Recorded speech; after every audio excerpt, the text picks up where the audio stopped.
Assalamualaikum warahmatullahi wabarakatuh. Halo, selamat datang dan salam sejahtera bagi kita semua. Perkenalkan, nama saya Alia Sinta Dewi yang akan memandu jalannya presentasi kelompok kami.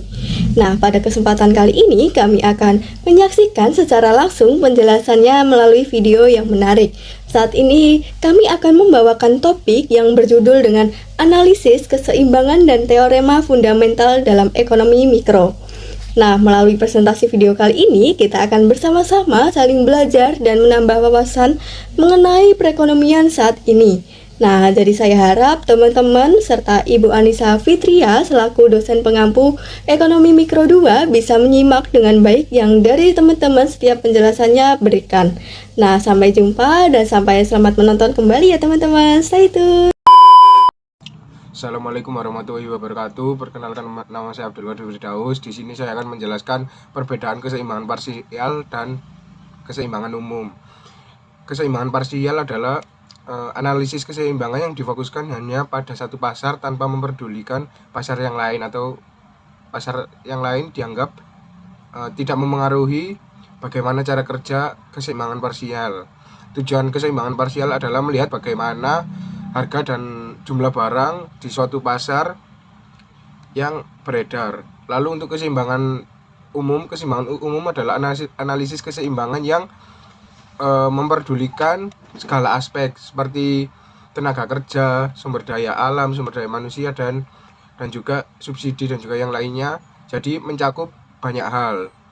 Oleh karena itu, tujuan dari keseimbangan umum adalah mengetahui keseimbangan pasar itu sendiri dengan memperdulikan dan melihat segala aspek yang ada. Model keseimbangan umum general equilibrium. Nah, teori keseimbangan umum adalah salah satu landasan utama analisis ekonomi modern yang menjelaskan bagaimana berbagai pasar dapat mencapai keseimbangan secara simultan. Nah, konsep ini diperkenalkan oleh Leon Walras dan disempurnakan oleh Rao dan Debru. Nah, pada tahun 1954. Nah, kemudian berkembang menjadi dasar analisis kebijakan publik yang tidak hanya menekankan efisiensi alokasi sumber daya, tetapi juga keadilan sosial. Nah, melalui pemanfaatan model computable general equilibrium atau CGI, teori ini banyak digunakan untuk mengkaji dampak kebijakan terhadap distribusi kesejahteraan, termasuk Indonesia, sehingga menjadi pijakan penting dalam memahami interaksi antar pasar dan implikasi bagi pembangunan ekonomi. Oke, di bagian ini saya akan menjelaskan materi terkait kurva keseimbangan eksternalitas. Nah, materi ini sangat penting karena dalam kehidupan nyata, seringkali aktivitas ekonomi itu tidak hanya memengaruhi perilaku pasar, tetapi orang lain di sekitarnya juga. Nah, inilah yang dinamakan dengan eksternalitas. Nah, apa sih eksternalitas itu? Eksternalitas itu adalah dampak sampingan dari suatu kegiatan ekonomi yang bisa dirasakan oleh orang lain. Jadi, eksternalitas itu pun ada dua, yaitu eksternalitas positif dan eksternalitas negatif. Kalau dampaknya itu merugikan orang lain, itulah yang disebut dengan eksternalitas negatif. Contohnya seperti polusi dari pabrik. Kalau dampaknya itu menguntungkan, itulah yang disebut dengan eksternalitas positif. Contohnya itu seperti menanam pohon yang bisa bikin udara itu lebih segar. Nah, bayangin aja kalau kita itu punya tetangga yang suka bakar-bakar sampah dan asapnya itu bikin kita sesak nafas, itulah yang dinamakan dengan eksternalitas negatif. Jadi orang lain itu merasa dirugikan. Nah, bayangin kalau ada tetangga yang menanam pohon dan udaranya itu jadi segar, itulah yang dinamanya jadi eksternalitas positif. Jadi orang lain itu juga ikut untung. Nah, berikutnya itu apa yang terjadi kalau keseimbangan tanpa eksternalitas? Nah, kalau tidak ada eksternalitas, pasar itu akan mencapai titik keseimbangan ketika permintaan itu sama dengan penawaran. Nah, titik inilah yang disebut dengan keseimbangan pasar. Oke, berikutnya saya akan menjelaskan tentang keseimbangan dan eksternalitas negatif serta kurvanya, dan keseimbangan dengan eksternalitas positif dan kurvanya. Yang pertama yaitu keseimbangan dengan eksternalitas negatif. Nah, kalau ada eksternalitas negatif seperti polusi tadi, biaya sosial itu lebih tinggi dari biaya pribadi. Jadi, pasar itu akan menghasilkan jumlah barang yang lebih banyak daripada yang seharusnya. Jadi, akibatnya itu terjadi overproduksi. Nah, biasanya pemerintah menanggapi masalah ini dengan kebijakannya itu mengatasi dengan memberikan pajak PIGO agar produksi itu turun ke tingkat sosial yang optimal. Nah, selanjutnya yaitu keseimbangan dengan eksternalitas positif. Nah, kalau ada eksternalitas positif seperti pohon yang bermanfaat untuk banyak orang, yaitu manfaat sosialnya itu lebih tinggi daripada manfaat pribadi. Jadi pasar itu hanya menghasilkan sedikit barang dan akibatnya terjadi underproduksi. Biasanya masalah seperti ini pun ditanggapi oleh pemerintah dengan memberikan subsidi supaya masyarakat itu mau menghasilkan lebih banyak barang yang diproduksikan. Oke, jadi pada intinya eksternalitas negatif dengan produksi kebanyakan itu memerlukan pajak, dan eksternalitas positif dengan produksi yang kekurangan itu memerlukan subsidi. Jadi dengan itu keseimbangan sosial bisa tercapai sehingga tidak ada yang terlalu dirugikan maupun kehilangan manfaat.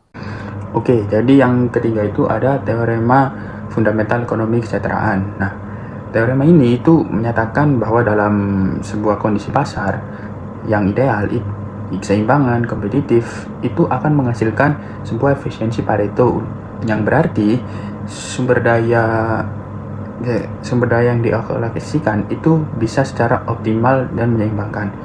Namun menurut Rensei tahun 2022, efisiensi pasar belum tentu adil karena ekonomi seringkali mengabaikan kelompok miskin. Tapi Amartya Sen juga mengkritik pandangan ini dengan menekankan bahwa kesejahteraan sejati bukan dari soal efisiensi, tetapi juga kesejahteraan itu tentang distribusi yang adil dan kesempatan yang setara untuk berbagai pasar fundamental ekonomi sedang kesejahteraan. Pada kesempatan kali ini saya akan membahas mengenai studi kasus yang berjudul Analisis Istilah Serakanomik terhadap Keseimbangan dan Teorema Fundamental Ekonomi. Pada studi kasus ini kita akan membahas dari mana istilah serakanomik ini berasal. Dan istilah serakanomik ini berasal dari dua kata. Yang pertama serakah, kemudian yang kedua ekonomi. Istilah serakanomik itu dipopulerkan oleh presiden kita, yaitu Presiden Prabowo Subianto. Dan istilah ini ditujukan kepada para pejabat dan para pemerintah yang sangat rakus dan hanya mementingkan kepentingan pribadi mereka saja tanpa mementingkan kepentingan publik atau kepentingan rakyat. Dan dalam teori ekonomi, fenomena serakanomik ini dapat dijelaskan menggunakan teori keseimbangan umum dan teorema fundamental pada kesejahteraan. Secara ideal, keseimbangan ekonomi itu dapat tercapai bila sumber daya yang berada di negeri kita itu bisa dialokasikan dengan baik dan bisa terdistribusi dengan baik. Kemudian, dalam praktik serakanomik, kebijakan itu justru dimanipulasi dan menguntungkan para penguasa oligarki dan beberapa kelompok kecil yang memiliki kekuasaan di dalam ekonomi dan juga politik. Dan akibatnya, alokasi di sumber daya di Indonesia itu menjadi memperkuat dari oligarki tadi. Dan juga untuk mencegah mereka, kita membutuhkan suatu kebijakan yang anti oligopoli dan juga mendorong reformasi kebijakan fiskal agar dana yang terserap bisa dicerna dengan baik. Dan kemudian kita perlu melakukan redistribusi ekonomi terhadap perekonomian kita sehingga pembangunan ekonomi bisa berjalan dan juga berkelanjutan. Kemudian kita perlu bahas yang kedua, yaitu implikasi dari studi kasus yang kita bahas. Karena di dalam implikasi studi kasus ini adalah yang pertama, implikasi terhadap sektor ekonomi domestik. Resiko terbesar yang muncul ketika adanya sumber daya ekonomi yang hanya menopang kepentingan dari segelintir penguasa tadi, itu malah pertumbuhan ekonomi di negara kita tidak bisa berjalan dengan baik dan juga tidak bisa tumbuh dengan baik. Artinya, ekonomi tumbuh, tapi kualitas dari pertumbuhan ekonomi tersebut bisa dikatakan rendah dan juga lemah karena tidak bisa merata dan tersalurkan dengan baik di masyarakat kita. Kemudian yang kedua, kita lihat dari sisi geopolitik global. Indonesia sejak dulu berpotensi terjebak dalam bentuk merkantilisme baru yang dimana negara-negara besar di dunia ini yang bersaing dalam menguasai sumber daya seperti mineral, energi, dan teknologi. Dan kita tidak hati-hati, maka Indonesia hanya akan menjadi pasar konsumen yang dimana kita hanya mampu membeli dan tidak bisa mengolah produk mentah kita menjadi produk yang lebih baik. Dan juga ini bisa membuat kita menjadi berbahaya karena kita selalu bergantung kepada negara lain yang dimana negara lain lebih maju dari negara kita. Kemudian yang ketiga, kita lihat dari segi aspek politik dan juga kelembagaan.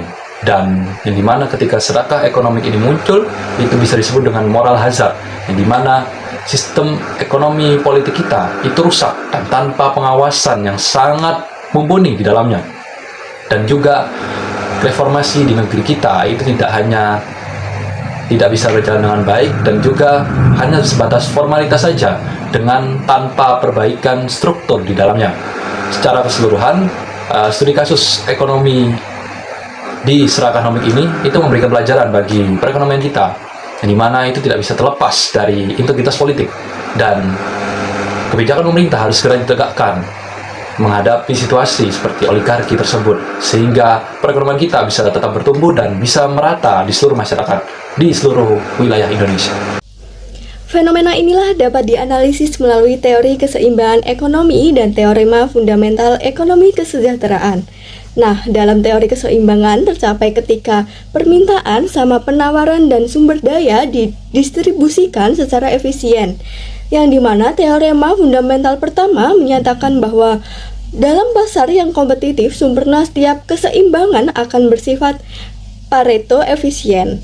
Namun, serakah economics menunjukkan bahwasannya kontradiksi besar dalam pasar yang seharusnya kompetitif justru dapat dikuasai oleh oligopoli dan korupsi, sehingga keseimbangan yang terjadi tidak efisiensi.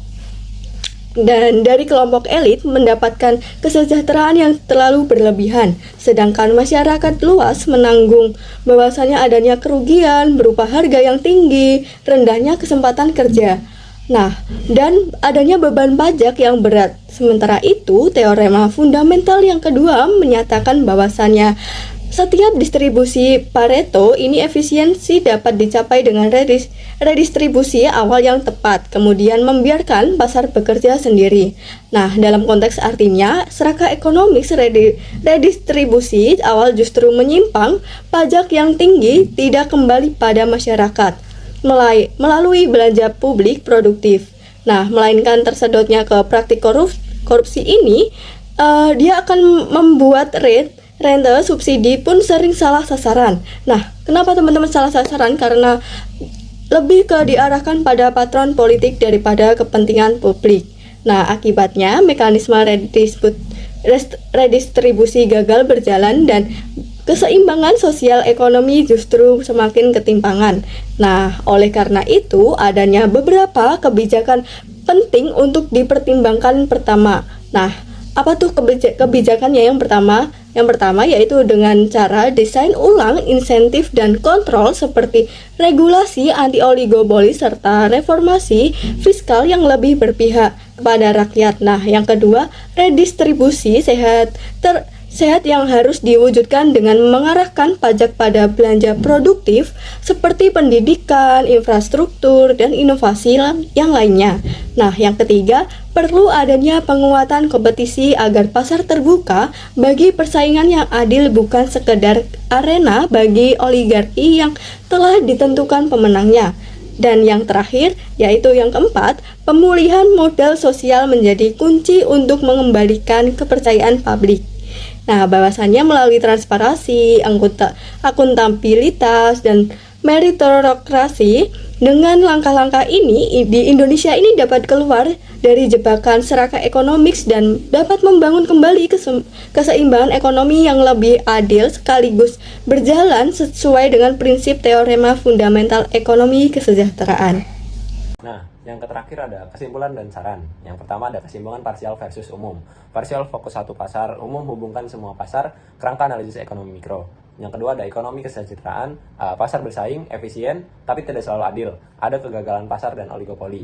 Yang ketiga ada pendekatan krisisen, ekonomi perlu pertimbangkan moral dan keadilan sosial, bukan hanya efisiensi. Yang keempat ada kasus serakanomik. Elit serakah ganggu mekanisme pasar. Nah, perlunya kebijakan pro rakyat, transparansi, dan reformasi distribusi. Nah, keseimbangan parsial, keseimbangan umum, dan teorema fundamental ekonomi kesejahteraan menjelaskan distribusi sumber daya di pasar. Namun praktiknya sering terganggu, kegagalan pasar, oligopoli, dan fenomena serakanomik. Sehingga efisiensi tanpa keadilan tidak cukup. Diperlukan kebijakan pro rakyat, transparansi, dan retribusi adil agar teori ekonomi benar-benar mewujudkan kesejahteraan berkelanjutan.